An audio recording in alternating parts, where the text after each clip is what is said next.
Assalamualaikum warahmatullahi wabarakatuh. Nama saya Anggi Jihansyah dari kelas 2A Prodi PJKR dengan NPM 211063107004. Di sini saya akan memaparkan materi mengenai tugas-tugas perkembangan peserta didik dan permasalahannya.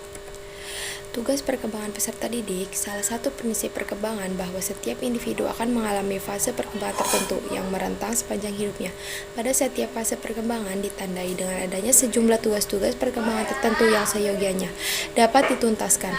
Tugas-tugas perkembangan ini berkenaan dengan sikap, perilaku, dan keterampilan yang seyogianya dikuasai sesuai dengan usia atau fase perkembangannya. Tugas perkembangan individu bersumber pada faktor-faktor kematangan fisik, tuntunan masyarakat serta kultural, tuntunan dan dorongan dan cita-cita individu itu sendiri, dan norma-norma agama. Tugas perkembangan masa bayi dan kanak-kanak awal. 1. Belajar berjalan pada usia 9 sampai 15 bulan. Belajar memakan makanan padat, belajar berbicara, belajar buang air kecil dan buang air besar, belajar mengenal perbedaan jenis kelamin, mencapai kestabilan jasmania fisiologis. Tugas-tugas perkembangan masa kanak-kanak akhir dan anak sekolah.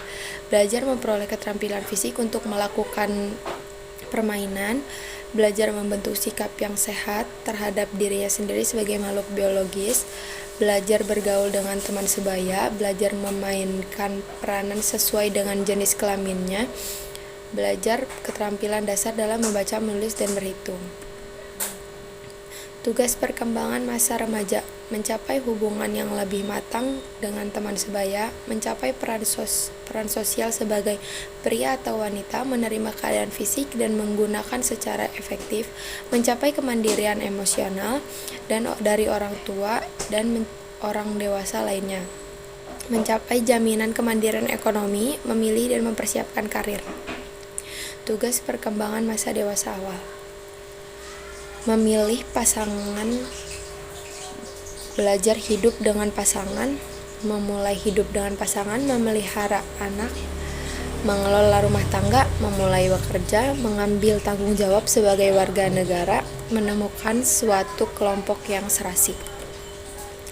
Sementara itu, Depdiknas 2003 memberi rincian tentang tugas perkembangan masa remaja untuk peserta didik usia tingkat SLTP atau SMP dan SMTA atau SMA yang dijadikan sebagai rujukan standar kompetensi layanan bimbingan dan konseling di sekolah, yaitu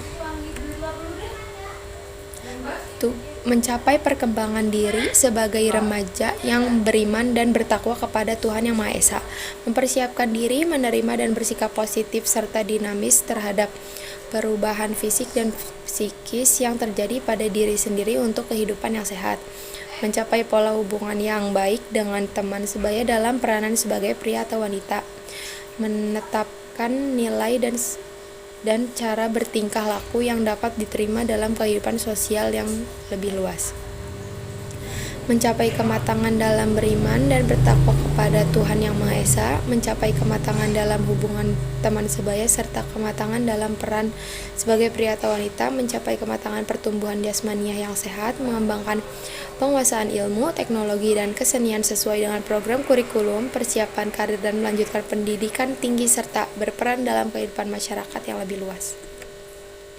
Permasalahan dalam proses belajar siswa dan solusi permasalahan tersebut. Belajar adalah suatu proses atau upaya yang dilakukan setiap individu untuk mendapatkan perubahan tingkah laku, baik dalam bentuk pengetahuan dan keterampilan, sikap dan nilai positif sebagai suatu pengalaman dari berbagai materi yang telah dipelajari. Definisi belajar dapat juga diartikan sebagai segala aktivitas psikis yang dilakukan oleh setiap individu sehingga tingkah lakunya berbeda antara sebelum dan sesudah belajar. Menurut Gary dan Kingsley, tahun 1970, belajar adalah proses tingkah laku dalam arti luas ditimbulkan atau diubah melalui praktek dan latihan. Menurut Skinner 1968, belajar adalah proses adaptasi tingkah laku secara progresif. Perubahan tingkah laku atau tanggapan karena adanya pengalaman baru, memiliki kepandaian atau ilmu setelah belajar dan aktivitas berlatih.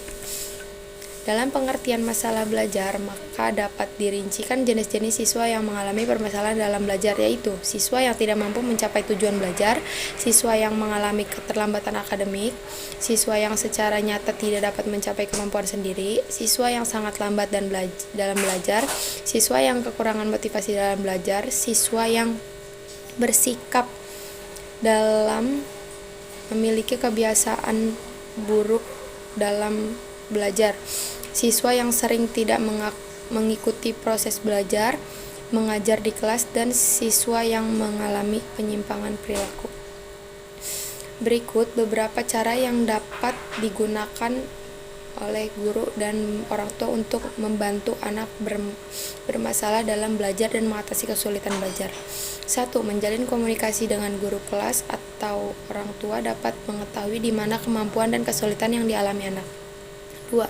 Mengulangi materi pelajaran yang telah diberikan di sekolah. 3. Kepekaan orang tua terhadap kondisi anak, tidak menuntut kelebihan di luar batas kemampuan yang dimiliki anak, dan juga tidak mengabaikan etika kelemahan yang terdapat dalam diri anak. Karena harapan orang tua yang terlalu tinggi pada kemampuan anak, justru anak akan terasa tertekan dan akan berdampak lebih buruk. Berikan motivasi kepada anak, walaupun kemajuan kemampuan seperti membaca, menulis, atau berhitung lebih lambat dari teman-teman yang lain. Yakinlah bahwa mereka pasti bisa menyelesaikan tugas sekolah dengan baik. Kesimpulan, perkembangan peserta didik sangat berpengaruh terhadap pribadinya. Akan menjadi apa seorang peserta didik tersebut tergantung seberapa ia melakukan perkembangan. Banyak hal yang dapat menjadi acuannya untuk tetap terus berkembang, meskipun tak sedikit pula halangan serta rintangan yang harus mereka lalui.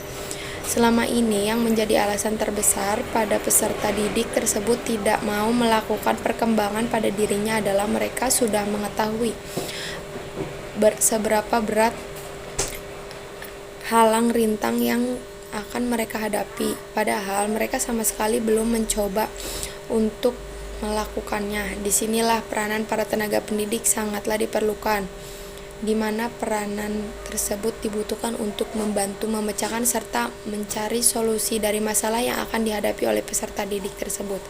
Sehingga disinilah terjadi kerjasama yang bagus untuk menyelesaikannya.